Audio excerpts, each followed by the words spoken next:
पितुवामभागं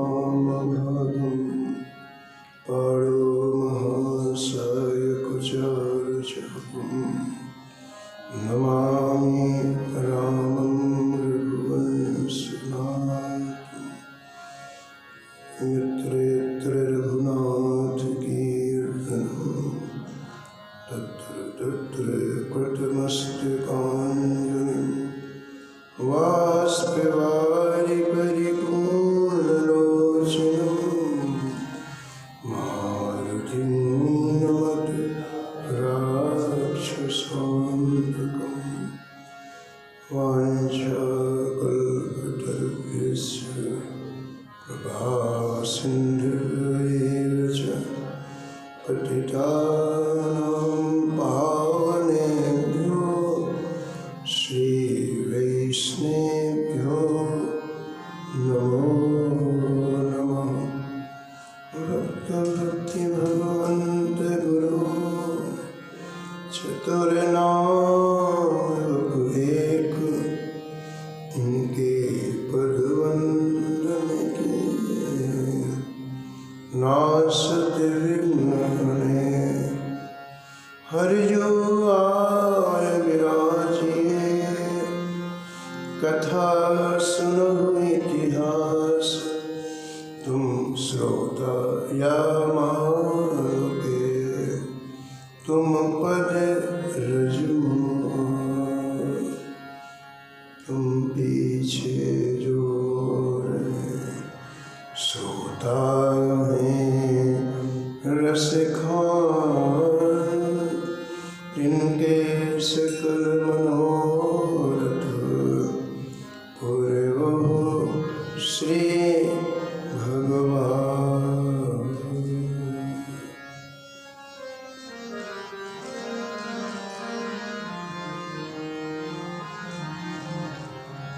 राधे राधे गोविंद गोविंद राधे राधे राधे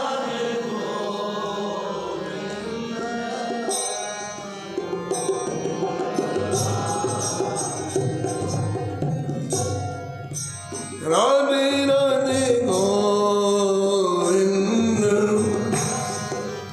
गोविंद राधे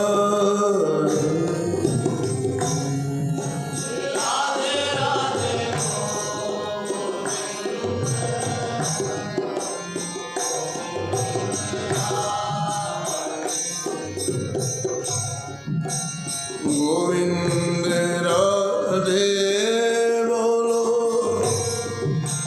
गोपाल राधे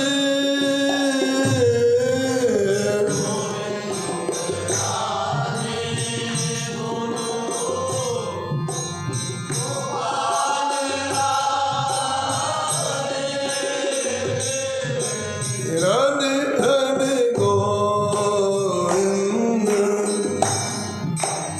गोविंद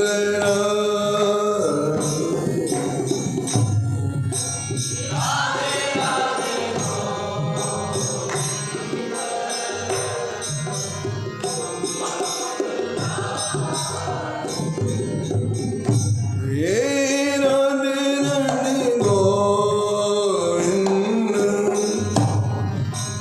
गोविंद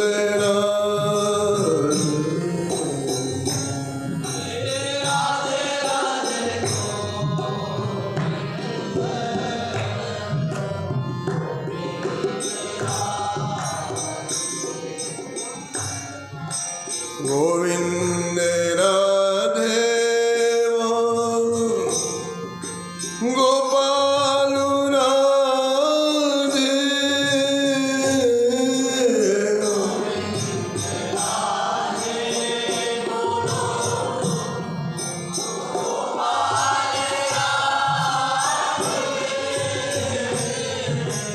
राधे राधे गोविंद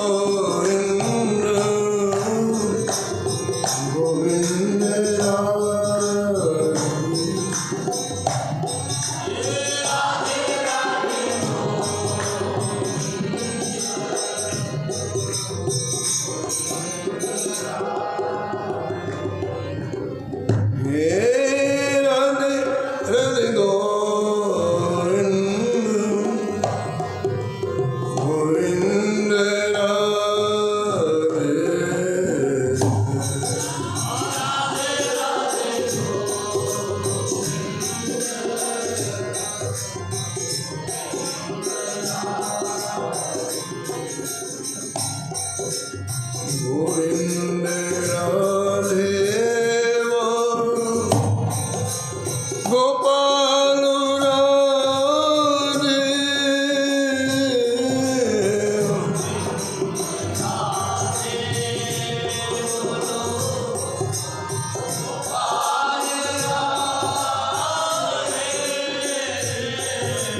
राधे राधे गोविंद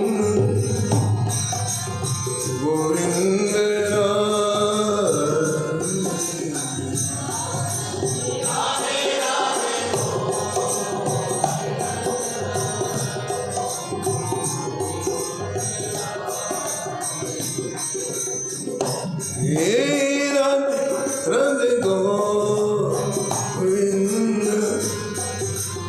गोविंद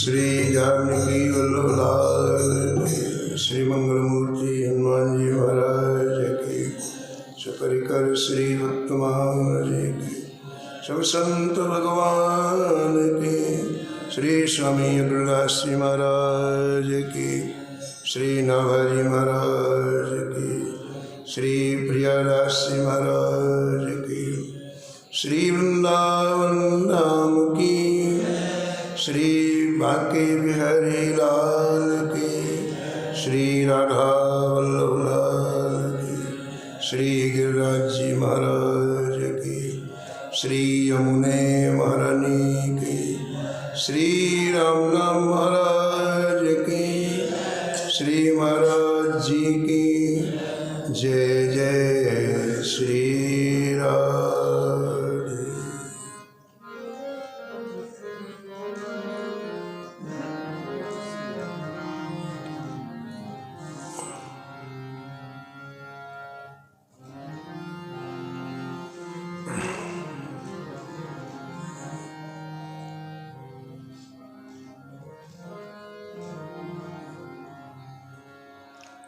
पर अर्थ परायण भक्त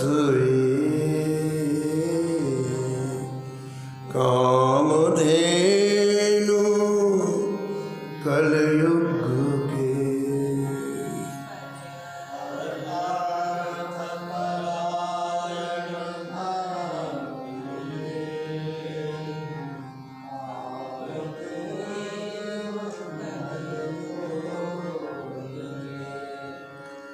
लक्ष्मण लफर लडो संत जोधपुर त्यागी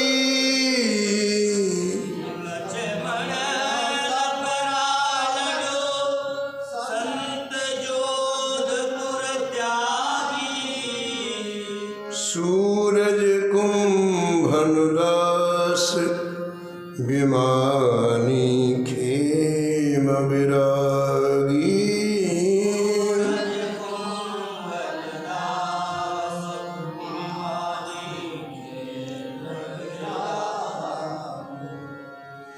भावन बिरही भरत नफर हरि केस लटेरा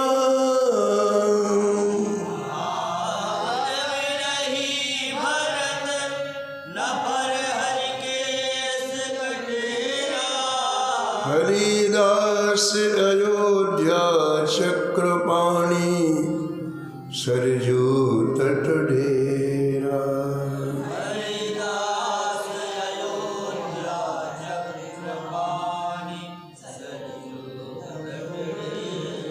त्रिलोक पुखर दी बिजुली त्रिलोक पुखर उद्धव बनचर वंश के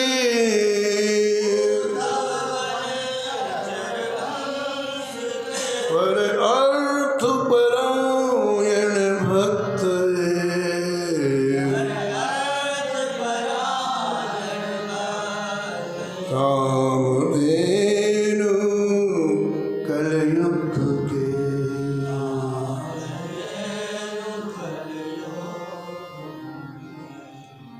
व्रताईश्वरनी परम वंदनी श्री भक्तमाल के रचयिता श्री नाभा गोस्वामी जी इस छठवें में एक साथ कई संतों का स्मरण किया है और निष्कर्ष के रूप में कहते हैं इन्होंने संपूर्ण जीवन दूसरे का कल्याण कैसे हो इसमें लगा दिया। पर अर्थ मन होता है धन, लेकिन सबसे बड़े अर्थ श्री ठाकुर जी हैं। श्री ठाकुर जी के परायण बना दिया जीवों को। और इतना ही नहीं, उनके हृदय में जो अभाव था उसे भी पूरा कर दिया। जैसे कामधेनु के समीप में कोई जाए तो कामधेनु कोई इच्छा नहीं रहने देती है, सब इच्छाओं की पूर्ति कर देती है। ऐसे संत रूपी कामधेनु के पास कोई जाता है तो जीव के संपूर्ण अभाव दूर हो जाते हैं। जन्म से लेके अंतिम श्वास तक जीव को कोई ना कोई अभाव बना ही रहता है, कोई ना कोई इच्छा बनी ही रहती है और वही दोबारा संसार में आने के लिए बाध्य करती है। इन संतों का दर्शन हमारे हृदय की व्यर्थ कामनाओं को निकाल देता है।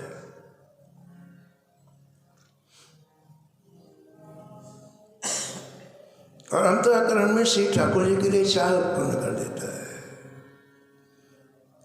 और जीवन एक सुंदर सुव्यवस्थित धारा में चलने लगता है। चित्त विभ्रम रहता है तो व्यक्ति भटकता है, भटकाव होता है, उसकी समस्त ऊर्जा वितरित हो जाती है। लेकिन इन महापुरुषों के अनुग्रह से, कृपा से जब चित्त चित्रकूट बन जाता है, स्थिर हो जाता है, तो श्री ठाकुर जी की दिव्य लीलाओं का स्फुरण चित्त में होने लगता है। यही काम ये संत करते हैं। इस छठवें में कई नाम हैं, उन्हें आप परम भागवत श्री कुंभन दास जी का परम पावन चरित्र श्रवण करिए।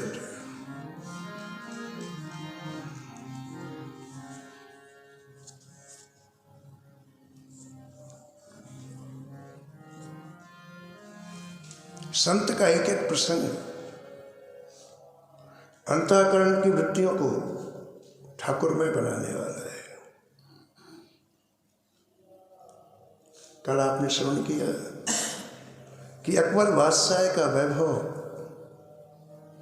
कुंभन दास से आकर्षित नहीं कर पाया। अकबर बादशाह का सम्मान कुंभन दास जी को प्रभावित नहीं कर पाया। क्यों? इसलिए कि पहले ही उनके हृदय में इतना प्रभावी व्यक्तित्व विराजमान हो गया है, इनका क्या प्रभाव, दुनिया वालों का क्या प्रभाव रहेगा। हम जब किसी के प्रभाव में आते हैं तो हमारे हृदय में वो प्रवेश कर जाता है। लेकिन यदि प्रारंभ से ठाकुर जी हमारे हृदय में आ गए तो किसी का प्रभाव हमारे हृदय में नहीं होता है। दो टूक जवाब दे करके कुंभन दास जी बादशाह के दरबार से आ गए, वो देखता रह गया। ऐसे भी साधु होते हैं, लेकिन इनकी घर की स्थिति देखो आप।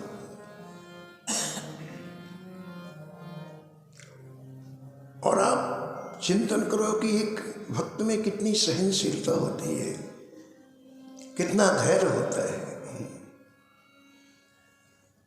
भक्तमालकार कहते हैं कि कुंभन दास जी का बड़ा परिवार था, 7 पुत्र थे, उनकी 7 पत्नियां थीं, 14 हो गए। एक भतीजी थी जो विधवा थी, 15 हो गए। और कुंभन दास से और इनकी पत्नी 17 हो गए। एक घर में 17 प्राणी थे और इनके निर्वाह के लिए, जीवन निर्वाह के लिए एक खेत था। वो भी बहुत बड़ा नहीं था। उस खेत से जो फसल हो जाती उससे सबका जीवन यापन करते। लेकिन खेत में इतनी पैदावार नहीं होती, फसल नहीं होती, तो हमेशा निर्धनता ही बनी रहती, अभाव ही बना रहता है। आश्चर्य की बात कि इन्हें कोई चिंता नहीं, इतना अभाव होते हुए इनका चिंतन श्रीनाथ जी का ही होता था।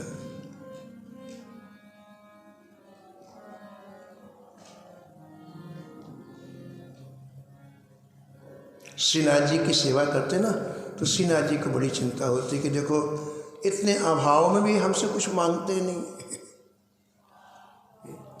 दोनों समय क्या प्रातःकाल से रात्रि पर्यंत पद श्रवण कराते श्रीनाथ जी को, लेकिन अपनी बात कोई भी ठाकुर जी से नहीं कहते थे। आपको आश्चर्य होगा, किसी संत ने अपनी जीवनी नहीं लिखी। ये भक्तमाल तो कृपा करके श्री स्वामी अग्रदास जी महाराज जी की आज्ञा से राबा जी ने, किसी संत ने अपने बारे में 2 शब्द नहीं लिखे। क्यों नहीं लिखे? उनको इतने ठाकुर जी की अनुभूतियाँ होती हैं कि उससे समय नहीं है उनको। वो लिखते हैं तो ठाकुर जी के बारे में लिखते हैं। स्वाद तो पता नहीं कहाँ चला गया, अपनापन पता नहीं कहाँ चला गया। ऐसे हमारे जीवन में कोई समस्याएं, उनको कोई होश ही नहीं है। ये तो निरंतर उस रूप माधुरी में पगे रहते हैं, छके रहते हैं। तो ठाकुर जी भी चाहते थे कि इनके इस अभाव को हम दूर कर दें, लेकिन कुंभन दास जी कुछ कहते ही नहीं थे। तो एक बार जो समय राजा थे वहाँ के, राजा मान सिंह, भगवान श्रीनाथ जी उनको प्रेरणा दी।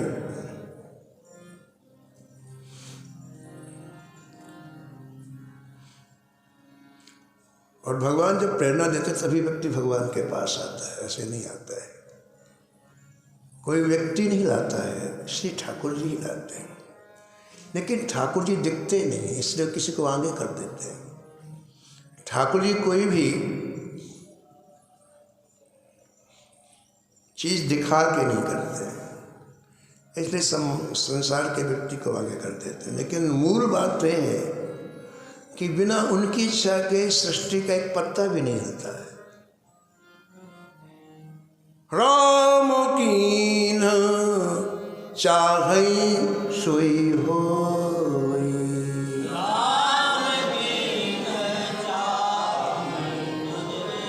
हाँ राम कीन चाहे सोई हो,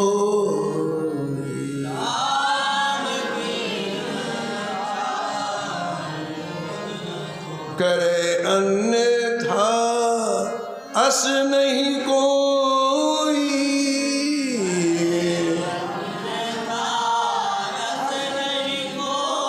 अस नहीं कोई, अस नहीं कोई।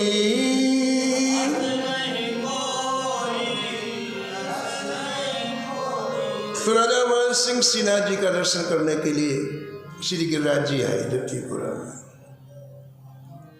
और उस समय कुमारदास जी पद श्रवण करा रहे थे श्रीनाथ जी को।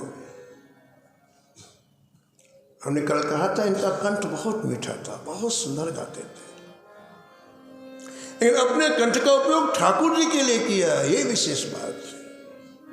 भगवान आपको कोई अच्छी चीज दे, उसे संसार में बिकाऊ मत बनाओ, उसे ठाकुर जी को समर्पित कर दो।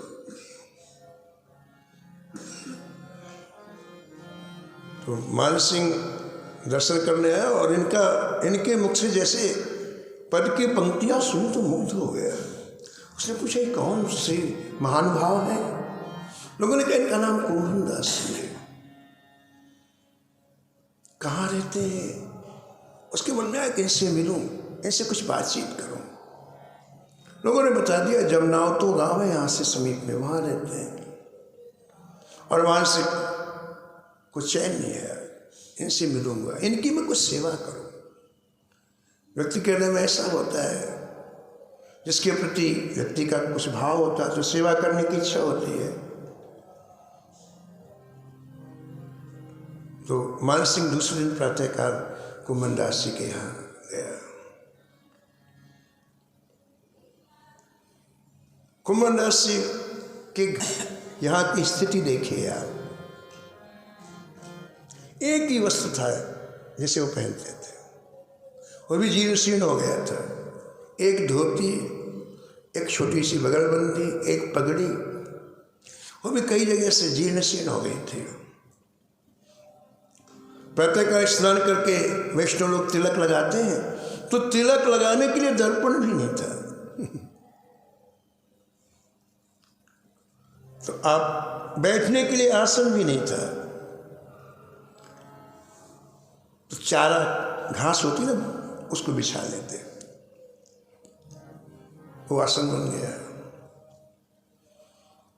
और क्या करते, एक मिट्टी के कुंडे में पानी मंगा लेते और उसमें चेहरा देख के तिलक कर देते। रोज का काम था। तो मान सिंह आया और यहाँ खड़ा हो गया। वो बैठे तिलक करने के लिए, तो अपनी भतीजी से कहा, बेटी मेरा आसन तो ले आ। भतीजी ने कहा, चाचा जी आसन पड़िया खा गई, घास खा गई हो, तो मेरा दर्पण ले आ। बोली चाचा जी पड़िया पी गई।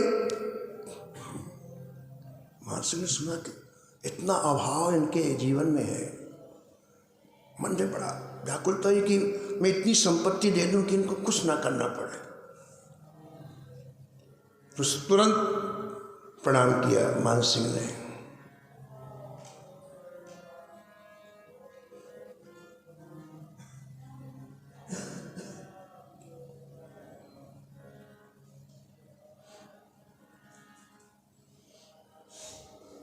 अब देखो आप इन संतों की रहनी देखो आप।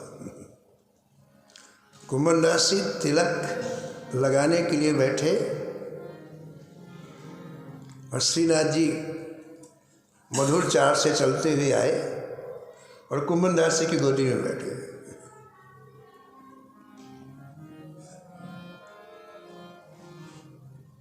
कुंभन दास जी ठाकुर जी को देख रहे हैं, श्रीनाथ जी को, श्रीनाथ जी कुंभन दास जी को देख रहे हैं।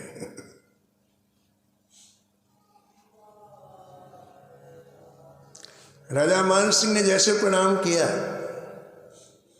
तो श्रीनाथ जी गोदी से गायब हो गए।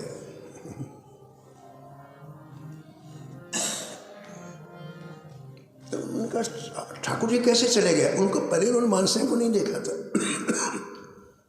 उनका ध्यान तो श्रीनाथ जी में था। जब गायब हो गए गोदी से, बोले कैसे चले गए आज? तो सामने देखा कि राजा लेटा हुआ साष्टांग। तो बड़ा गुस्सा आया, कहाँ से आ गए? ठाकुर जी से इतनी मधुर मधुर बातें होती है, कहाँ से आ गए? बड़ी मन में बड़ी झुंझलाहट। पूज भाई जी सुनाते थे, सिंहमान सरपोदार जी,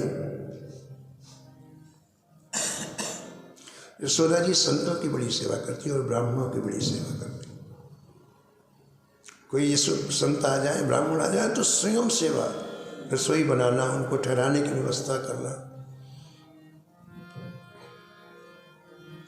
क्यों करती थी? तो भाई जी कहते थे उनके मन में ऐसा विश्वास था कि यदि ये ब्राह्मण लोग आशीर्वाद दे देंगे तो मेरा लाला स्वस्थ रहेगा, चिरायु रहेगा। इस लोभ से करती हूँ सेवा ब्राह्मणों की, संतों। तो एक बार ब्राह्मणों का समूह आया कहीं से,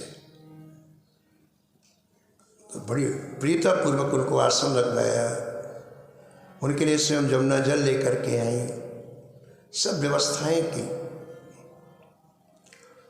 जब वो प्रसाद पा चुके तो बड़े प्रभावित हुए कि कितना सरल हृदय सुधा मैया का है। अरे राजरानी आदमी नौकर लगा देता आदमी, लेकिन स्वयं सब सेवा, तो बड़े प्रभावित। तो बुलाया यशोदा जी को, बोले रानी जी आप बैठिए, हम बहुत खुश हैं आपके ऊपर, बहुत प्रसन्न है आप, तो आपको कुछ कहना चाहते हो। हाँ कहिए महाराज। बोले हम ये कहना चाहते हैं कि आपकी आसक्ति इस बालक में बहुत है, यानी कन्हैया में, और आसक्ति अच्छी नहीं होती है। तो इससे आसक्ति अलग करने के लिए आप एक काम करो, आप ध्यान करो तो मन स्थिर हो जाएगा और इस बच्चे से आपकी आसक्ति दूर हो जाएगी। बैठो, आप पद्मासन लगाओ। और मैया सीधी सारी पद्मासन लगाए, कन्हैया गोदी में बैठे थे, लगा दिया। आँख बंद करो, आँख बंद कर लिया और कहा ये दोनों भक्ति के बीच में ज्योति का ध्यान करो। मैया ने जैसे ज्योति का ध्यान किया, कन्हैया सड़क गए, चले गए। अब आँख बंद किए कि कन्हैया ऐसा हाथ किया कन्हैया ने गोदी में, तो यशोदा मैया ने आँख खोली तो कन्हैया उधर पहुँच गए। अब यशोदा मैया उठी दौड़ के कन्हैया को लाने, अरे देवी क्या कर रही हो? बोले कन्हैया चला गया। अरे इसी को हटाने के लिए तो हम ध्यान करा रहे। बोले महाराज ऐसे ध्यान को नमस्कार कि हमारा कन्हैया चला जाए, आप करो, हम नहीं करेंगे, हमें तो कन्हैया चाहिए, हमें ध्यानवान नहीं चाहिए। इसका मतलब क्या हुआ कि ठाकुर को छोड़ के जब अन्य किसी का आश्रय लोगे तो ठाकुर नहीं रहेगा। ये ध्यान रखने की बात, ये भक्ति की फाउंडेशन है। आपने किसी को भी महत्व दिया ठाकुर को छोड़ करके, फिर ठाकुर नहीं रहेगा।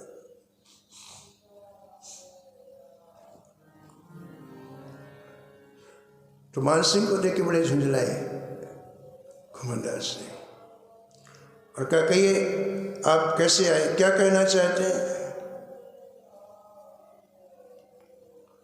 कुमनदास जी ने कहा महाराज एक बहुत आपकी प्रिय वस्तु में कहना चाहता हूं।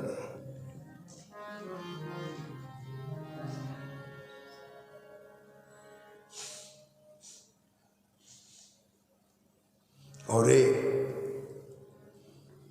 कि मैं आपके लिए एक सुंदर दर्पण लेके आया हूं,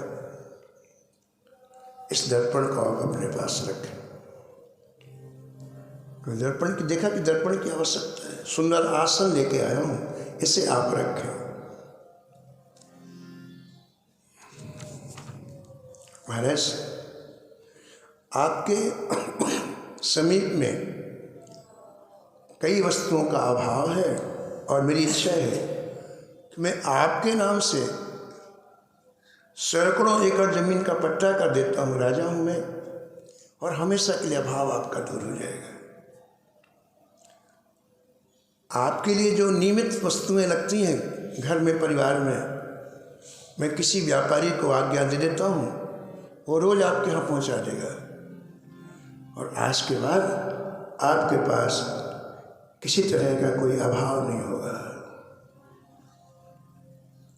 आप आज्ञा को तो पूरे गांव का पट्टा लिख देता हूँ आपको जमीन का। ये जमुनाव तो गांव है ना, पूरे गांव का पट्टा लिख देता हूँ।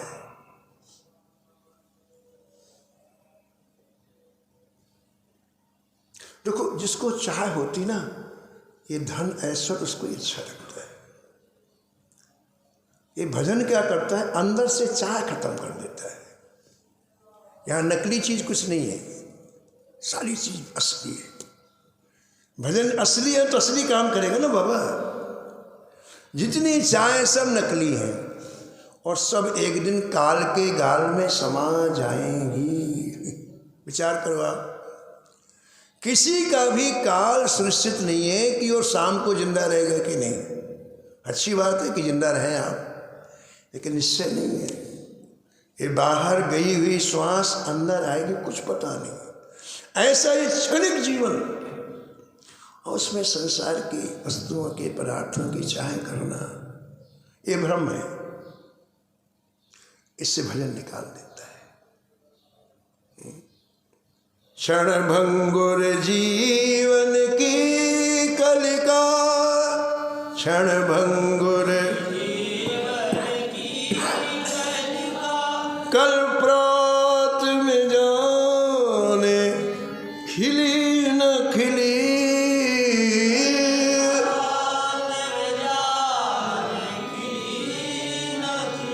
मलयाचल शीत सुगंध हवा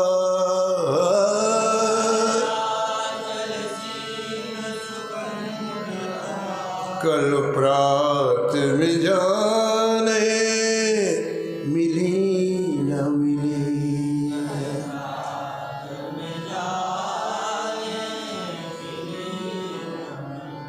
कलिकाल कुठार लिए फिरता कलिकाल तन नम्र है मार झिली न झिली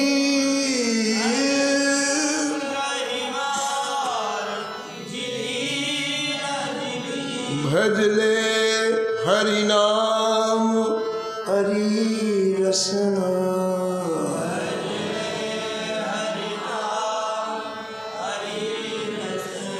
फिर अंत समय में हिली न हिली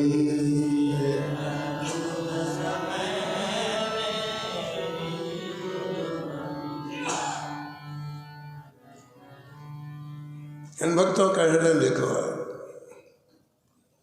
राजा खड़ा है सामने और इन्होंने नहीं कहा, वो स्वयं भी सब कुछ देने को तैयार है। इंग्लिश के हृदय में किसी का स्थान नहीं है, अब कोई जगह नहीं है। और नंदन जहाँ चले जाते हैं वहाँ किसी के लिए फिर जगह नहीं रहती है।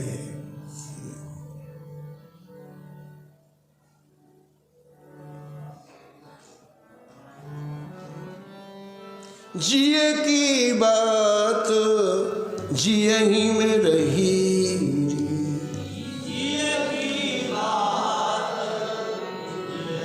ये हृदय की बात है। कोई भाव राज में पहुंचा हुआ व्यक्ति वहां उस दृश्य को देख सकता है। जिए की बात जिए ही में रही,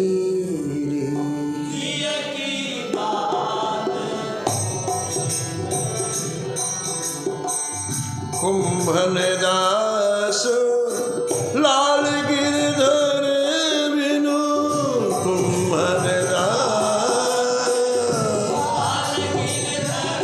हाँ नैनन नदी बही हाँ।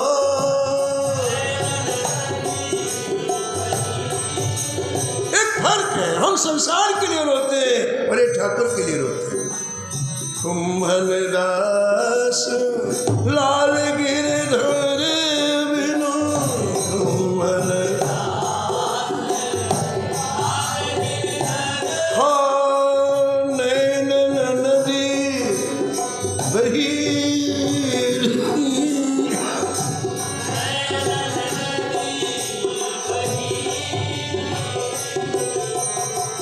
जिए की बात जिए ही में रही,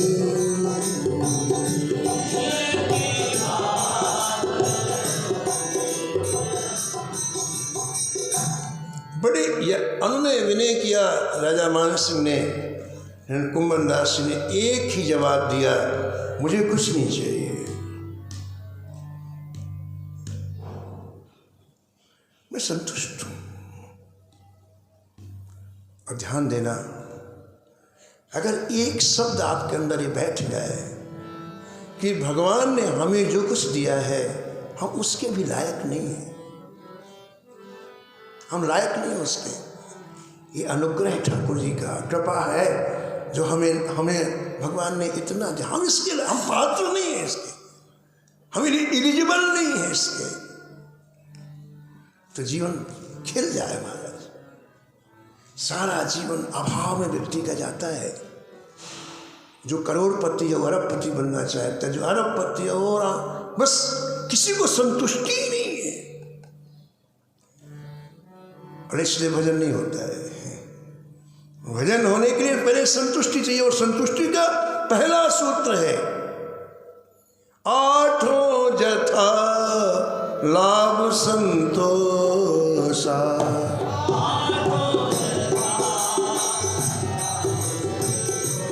हाँ, आठों जथा लाभ संतोषा।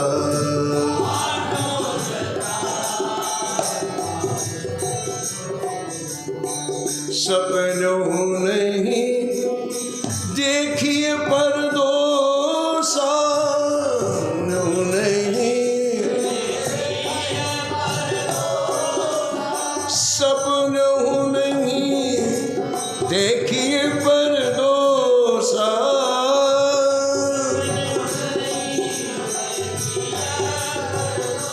इसमें क्या लगता है बताओ आप? न कोई चीज लानी है न देनी, एक मन को समझाना है कि भगवान ने हमें जो कुछ दिया है हम उसके लायक नहीं है, इसलिए भगवान ने कृपा करके हमें इतना दे दिया। अब आगे मांगने की जरूरत ही नहीं है। आप कह रहे जैसे संतुष्ट हुआ, बस अब मन भजन में लगेगा। दोष व्यक्ति कब देखता है? जिससे लाभ होता है उसमें गुण देखता है, जिससे हानि होती है उसमें उसकी बुराई देखता है। बस इसी झूले में जीवन चला जाता। छोड़ो उसको, भगवान ने जो दिया बहुत दिया, हमें अब कुछ नहीं चाहिए। तब भजन होता है। डिमांड जब तक रहेगी, कामना जब तक रहेगी, तो हमारी चित्तवृत्ति जो ठाकुर की तरफ जा रही है वो सूख जाएगी। हमारी चित्तवृत्ति का रस से कामनाएं हरण करके ले जाएंगी और हृदय रेगिस्तान बन जाएगा, ड्राई बन जाएगा, सूखा बन जाएगा। कामनाओं के शिकार मत बनो। अब तो बस एक ही इच्छा, एक ही कामना।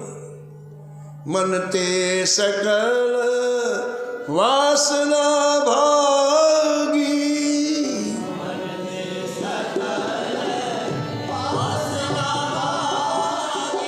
केवल राम चरण लो लागी।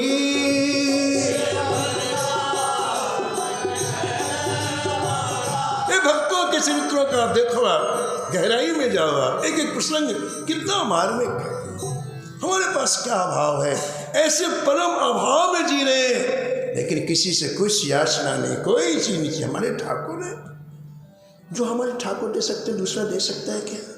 और वो नहीं दे रहे, इसका मतलब है कि इस स्थिति में हमारा भजन होगा। बस मन को समझाना है। कुंभदास ने मना कर दिया, बहुत प्रयास किया मानसी ने, कुंभदास ने बिल्कुल तो स्वीकार नहीं किया।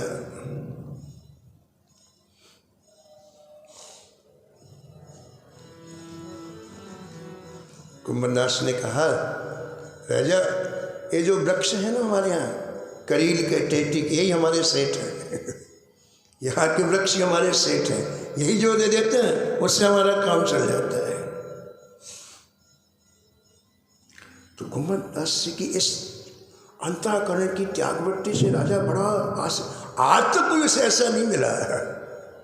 लोग झूठा तो कहते हैं नहीं चाहिए नहीं चाहिए, लेकिन अंदर से चाहिए, है ना। तो ऐसे कई लोग मिले, तो राजा था, कई लोग ऐसे आते थे संत महात्मा, कि राजे को वास्तविक अंतर हृदय का त्यागी दिखाई पड़ा।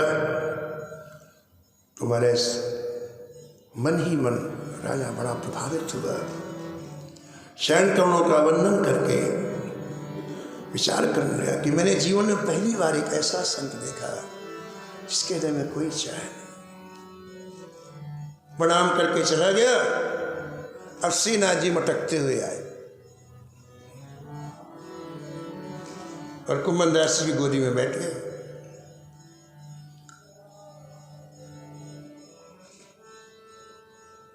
श्रीनाथ जी बोले, हम एक बात कहना चाहते हैं। जय जय कहो। अरे हमनी ने उस राजा को भेजा था, क्यों नहीं ले लिया? जब वो सब कुछ दे रहा था तो क्यों नहीं ले लिया? कितनी बढ़िया बात संतों के हृदय से निकलती है। और इसलिए भक्तमास सुनने के लिए ठाकुर जी पहली पंक्ति में बैठते हैं। जैसे मंगलाचरण होता तो मंदिर में नहीं रहते, यहाँ बैठते हैं पहली पंक्ति में, कोई शब्द मिस ना हो जाए। इतनी प्रिय ठाकुर जी को भक्तमाल है। रात्रि में सोते ना तो तकिया के नीचे भक्तमाल रख के सोते हैं। नींद नहीं आती तो किशोरी जी को जगाते हैं, जानकी जी को जगाते हैं, कहते हैं कि श्री जी हमें कोई भक्त की कथा सुना दो। श्री जी कहते हैं आप ही हमको सुना दो। तो ठाकुर जी चतुर हैं, ठाकुर जी कहते हैं श्री जी मेरा गला मोटा है, आपका पतला, पतले गले से भक्तमाल अच्छी लगती, आप सुनाओ। तुम श्रोता या माल के, हे नाथ इसके श्रोता आप हैं। क्योंकि रस का आस्वादन तभी होता है जब अंदर से लगाव होता है। ऐसे तो कथा कितने लोग सुनते हैं, लेकिन जिसका कथा में अंदर से लगाव होगा वो तत्क्षण डूब जाता है, रस उसी क्षण डूब जाता है। तो देखो आप कौन सी कथा भगवान सुनते हैं। देखो श्रीनाथ जी कह रहे हैं कि हमने राजा को प्रेरणा दी थी तो आप ले लेते, पूरी जमीन दे रहा है, वस्तुएं दे रहा है। तो एक बार देखा कुंभन दास ने, ठाकुर जी गोद में तो बैठे ही थे, और क्या कहा,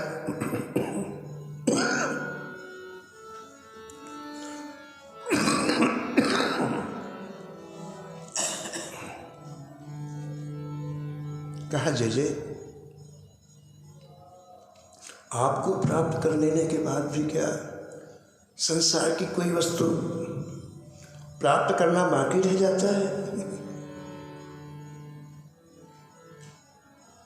और जय जय दूसरी बात, आप जैसे दौड़ करके आते हैं मेरी गोद में बैठ जाते हैं, और यदि मैं किसी के सामने याचना करता तो आप ऐसे बैठते।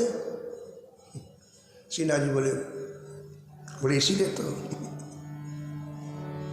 हमने जैसे दूसरे का सहारा लिया, ठाकुर जी अलग हो जाते हैं।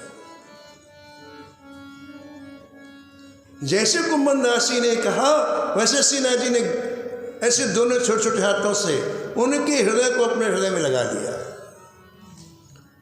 आहा, बस सरकार मुझे यही सुख चाहिए, मैं आपको देखूं, आप मुझे देखो, बस और कुछ नहीं चाहिए।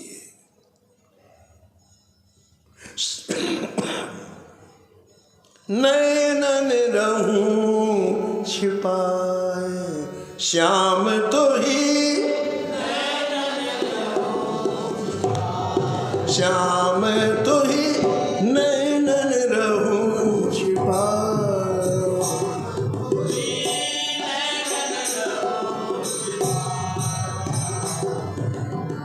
प्रेम डोरते बांधी चरण तब, प्रेम हाँ प्रेम डोरते बांधी चरण तब, प्रेम डोरे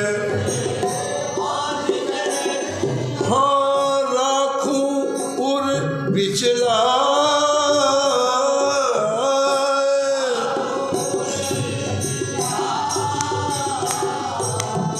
नैनन रहूं समा श्याम तो ही,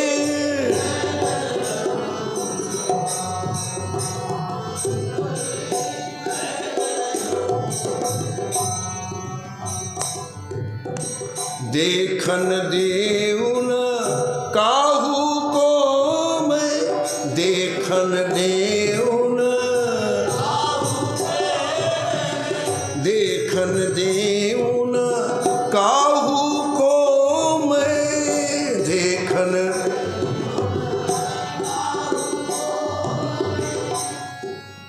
परम धन रम,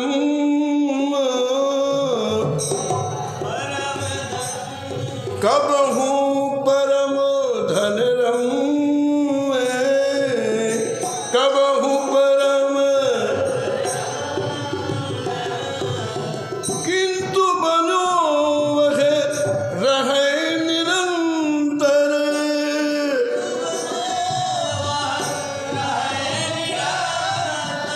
किंतु बनो वह रहे निरंतर।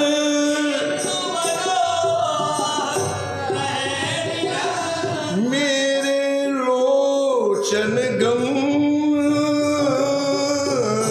मेरे रोज नैनन रहूं छिपा श्याम तो ही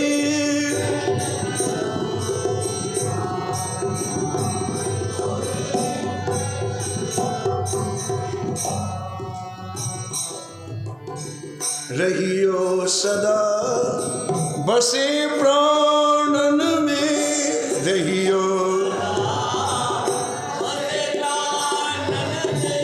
रहियो सदा बसे प्राणन में रहियो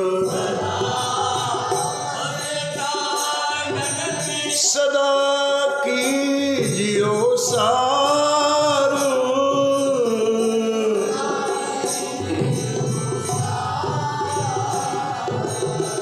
जान मोहे चेरी चरणन की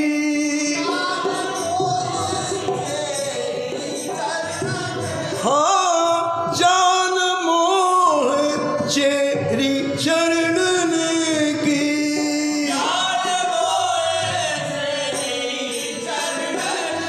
हाँ राखियो नित्य दुलार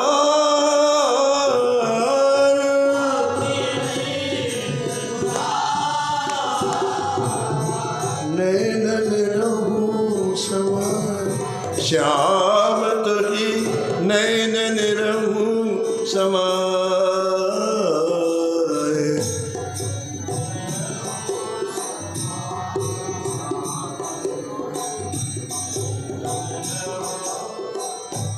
श्रीनाथ जी ने अपने आंसुओं से कुंभनदास जी की पीठ को लहला दिया और कुंभनदास जी अपने प्रेमांसुओं से शेठ ठाकुर जी की पीठ को लहला दिया। प्रेमी भक्त और भगवान का मिलन अद्भुत होता है और इन प्रसंगों से ऐसा पता चलता है कि ठाकुर जी जीतते कैसे हैं। इसलिए भक्तमाला का एक एक प्रसंग भगवान का साक्षात्कार कराने वाला है। ऐसे कुंभनदास जी के चरणों में वंदन प्रणाम करते हुए हम वाणी को ही विराम देंगे। शेष कथा कल श्रवण करें।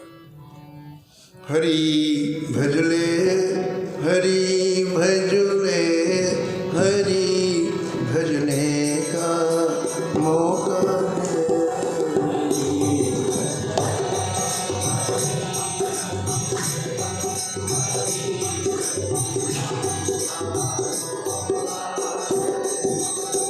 ये मौका चूको न जाए, ये मौका ही अनोखा है।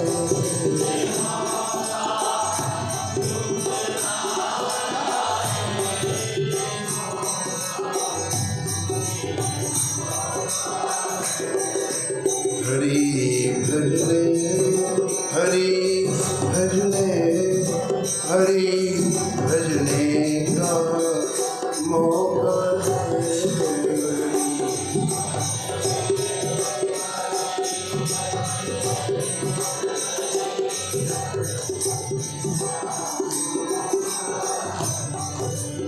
नमो नमो श्री भक्त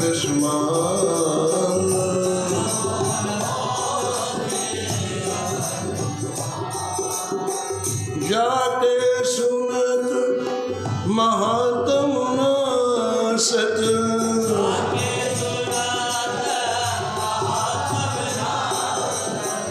और झलकत राधा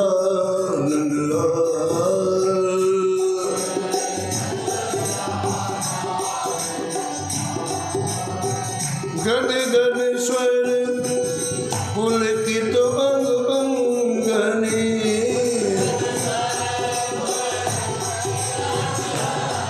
हाँ लोचन बरसत आंसुअन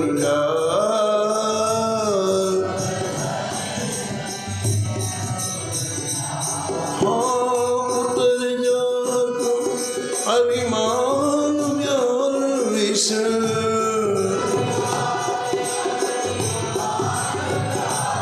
जय जय लेत जीवाय सुरस तेहि का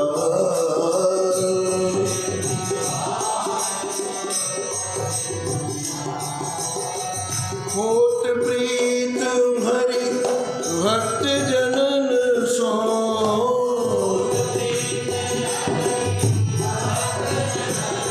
हाँ लेख शीघ्र हटे शरण प्रसाद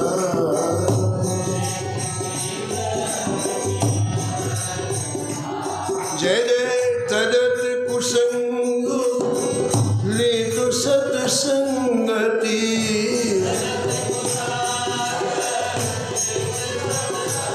हाँ भाग जगत को अद्भुत भाग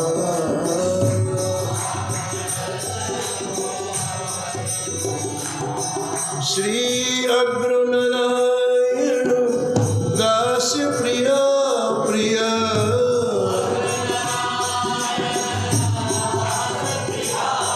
हाँ प्रगति जीवन रसिक रसा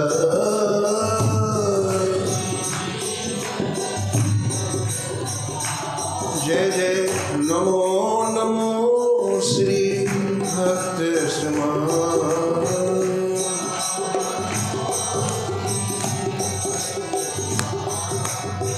सीताराम सीताराम सीताराम सीताराम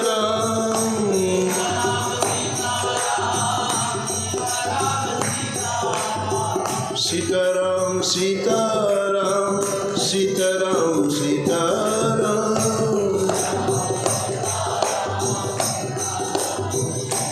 जय जय सीताराम सीताराम सीताराम सीताराम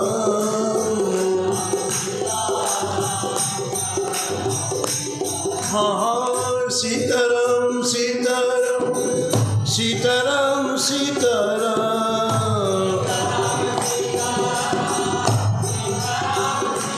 हाँ सीताराम सीताराम सीताराम सीताराम